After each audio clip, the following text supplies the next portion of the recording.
વચગાળાનું budget રજૂ કરવામાં આવ્યું ત્યારબાદ રાજકોટ ચેમ્બર ઓફ કોમર્સ દ્વારા પ્રેસ કોન્ફરન્સનું આયોજન કરવામાં આવ્યું હતું, જેમાં જણાવાયું કે આજના બજેટમાં કોઈ નફો કે કોઈ નુકસાન નથી. બજેટમાં ટેક્સ સ્લેબમાં કોઈ ફેરફાર કરવામાં આવ્યો નથી. લઘુ ઉદ્યોગને લઈને ફાયદો કરવામાં આવશે તેવું નાણામંત્રીએ કહ્યું છે. વચગાળાના બજેટમાં કોઈ નવા ટેક્સ નાખવામાં આવ્યા નથી. જુલાઈમાં પૂર્ણ બજેટ આવશે ત્યારે સાચો ખ્યાલ આવશે.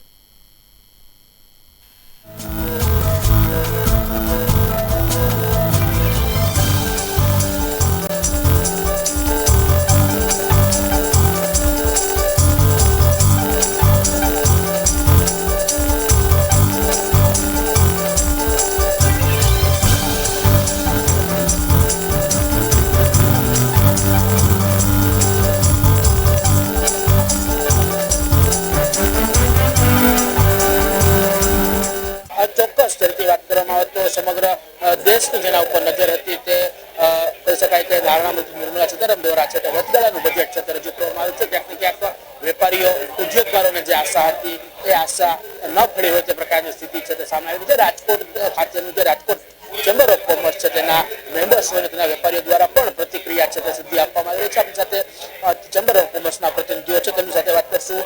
બજેટ આવ્યું છે, ક્યાંક ને ક્યાંક એમએસએમઈ બિઝનેસની વાત કરવામાં આવી છે, શું કહેશો? સરકાર દ્વારા રજૂ કરવામાં આવેલું આજનું અમૃતકાળ બજેટ, જેને હવે કર્તવ્યકાળ બજેટ તરીકે કહેવામાં આવ્યું છે, નહીં ભારણ નહીં ફાયદા સાથેનું આ એક સરકાર દ્વારા ઇન્ટ્રીમ બજેટ રજૂ કરવામાં આવ્યું છે. ઘણી બધી લોકોને, ઉદ્યોગકારોને અપેક્ષા હતી કે આમાં કંઈ ને કંઈ એટીસીમાં રાહત આપવામાં આવે, કે ટેક્સના સ્લેબમાં રાહત આપવામાં આવે, કે ડ્યુટીમાં રાહત આપવામાં આવે, પણ કોઈ રાહત આપવામાં આવેલ નથી. પણ એવરેજ બજેટ કહી શકાય. ઉદ્યોગકારોને ઘણી બધી અપેક્ષાઓ હતી. ઘણા જે કંઈ હેલ્થ સેક્ટરની, કૃષિ સેક્ટરની કે ઉદ્યોગ સેક્ટરની કે જે કંઈ સ્કીમો હતી એને વધારે વેગવતી બનાવવા માટે સરકારે પગલાં ભરશે એવું બજેટમાં જણાઈ રહ્યું છે. ખરેખર ઉદ્યોગ જગતને જે અપેક્ષા હતી કે ટેક્સેશનમાં જે રાહત મળે, કોર્પોરેટ ટેક્સને, કોર્પોરેટ સેક્ટરને જે 22%માંથી 25%માંથી જે 22% કરી આપવામાં આવ્યા છે.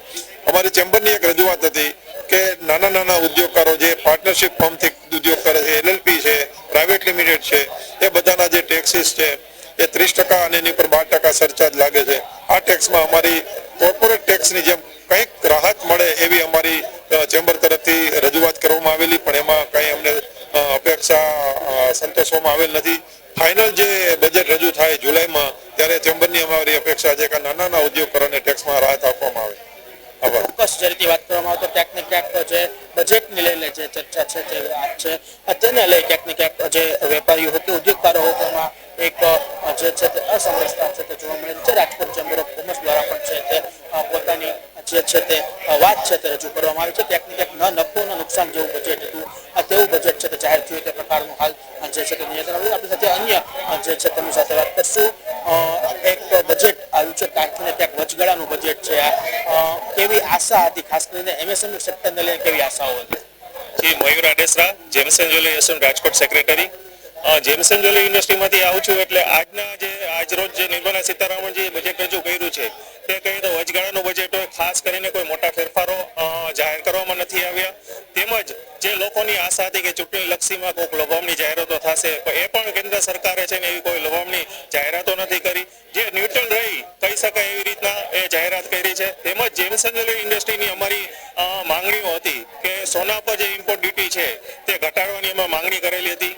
જીએસટીમાં 3% જેવો અમારી જેમસન જ્વેલરી ઇન્ડસ્ટ્રીમાં સ્લેબ છે એમાં પણ ઘટાડવાની માંગણી કરેલી હતી. એ અપેક્ષા હાલ અમારી ફળીભૂત થયેલ નથી. તેમજ આગામી જે જુલાઈમાં સંપૂર્ણ બજેટ આવે તેમાં અમારી જેમસન જ્વેલરી ઇન્ડસ્ટ્રીની માંગણી સંતોષાશે એવી આશા સાથે અમે સૌ વેપારીઓ આશા સેવી રહ્યા છીએ. ખાસ કરીને જે જેમસન જ્વેલરીની વાત આવે છે, રાજકોટ એ ભારતનું સૌથી મોટું માર્કેટ એક આ છે. અત્યારે આ બજેટની અસર આ માર્કેટ ઉપર કેટલી રહેશે? જી, રાજકોટ છે એ સોના ચાંદી તેમજ ઇન્વિટેશન માટે મેન્યુફેક્ચરિંગ હબ ગણી શકાય છે. કેમ કે રાજકોટમાંથી બનેલો માલ પૂરા ભારતને પણ પૂરા વિશ્વમાં એક્સપોર્ટ તેમજ બધી જગ્યાએ વેચાણ થાય છે.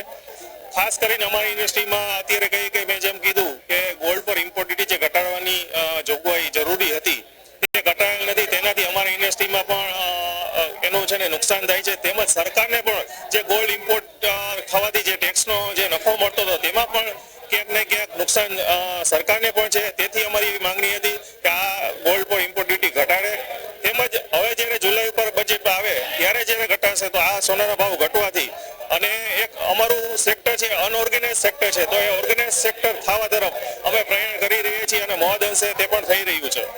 ચોક્કસ રીતે ક્યાંક ને ક્યાંક વાત કરવામાં આવે તો સમગ્ર ભારતનું કહી શકાય કે એક મોટું માર્કેટ એવું જેમ્સ એન્ડ જ્વેલરી માર્કેટ છે, તેના ઉપર છે તે ક્યાંક ને ક્યાંક આ બજેટને લઈ કોઈ ચોક્કસ ફાયદો છે તે નથી આપવામાં આવ્યો. આપણી સાથે ચેમ્બર ઓફ કોમર્સના વીપી વૈષ્ણવ છે, તેમની સાથે વાત કરશું. બજેટની જાહેરાત ક્યાંક ને ક્યાંક ન નફો ન નુકસાન જેવું બજેટ આવ્યું છે. રાજકોટ એક એમએસએમઈ સેક્ટર માટેનો હબ માનવામાં આવે છે. આ આશા કેટલીક આમાં હવે આવતા સમયમાં પૂરી થશે? આજનું જે બજેટ છે, ઇન્ટ્રીમ બજેટ છે, નિર્મલા સીતારામન જે રજૂ કરેલું 2024 નું છે, આ બજેટની અંદર જે આશા અને અપેક્ષા ખાસ કરીને આમ પબ્લિકની ઇન્કમ ટેક્સના સ્લેબમાં ફેરફારની વાત હતી, એ ફેરફાર યથાવત રાખ્યો છે. એટલે એ અપેક્ષા સંતોષાણી નથી એવું આપણે સ્પષ્ટ કહી શકીએ. સાથોસાથ જીએસટીના ટેક્સની અંદર જ્યારે ડબલ ઇન્કમની આવક થઈ હોય ત્યારે એ પણ સરળીકરણ કરવું જોઈએ. પણ મને એવું સ્પષ્ટ લાગે છે કે આવનારા દિવસોમાં જુલાઈની અંદર પૂર્ણ બજેટ જ્યારે રજૂ કરવામાં આવશે ત્યારે આ બધા ફેરફારો શક્ય બને છે અને બધા ફેરફારો થશે એવું મારું સ્પષ્ટ માનવું છે.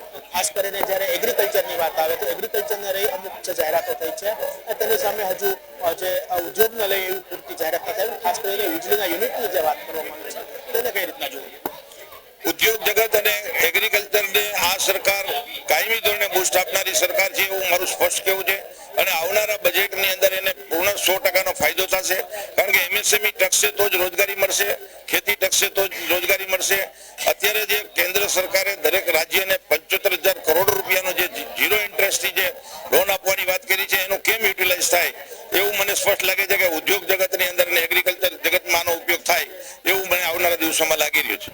ચોક્કસ રીતે વાત કરવામાં આવે તો ક્યાંક ને ક્યાંક બજેટ જાહેરાત થતા જ રાજકોટ ચેમ્બર ઓફ કોમર્સને લઈ અને ચેમ્બર ઓફ કોમર્સના જે પ્રતિનિધિઓ છે તેના દ્વારા નિવેદનો છે તે સામે આવી રહ્યા છે. મહત્વનું છે ક્યાંક ને ક્યાંક ન નફો ન નુકસાન જેવા જે છે તે હાલ જે બજેટો છે, બજેટમાં તે પ્રકારની સ્થિતિ હોય તે પ્રકારનો હાલ જે વેપારીઓનું મંતવ્ય છે તે હાલ સામે આવી રહ્યું છે. કેમેરામેન દિવ્યરાજ વ્યાસ સાથે શુભમ ભટ્ટ, રાજકોટ. ન્યૂઝલાઈવમાં આગળ વાત કરીએ મહત્વના સમાચાર જે અમદાવાદથી સામે આવી રહ્યા છે. અમદાવાદના જમાલપુર બ્રિજ નીચે આજે ફૂડ કોર્ટ ચાલુ કરાયું.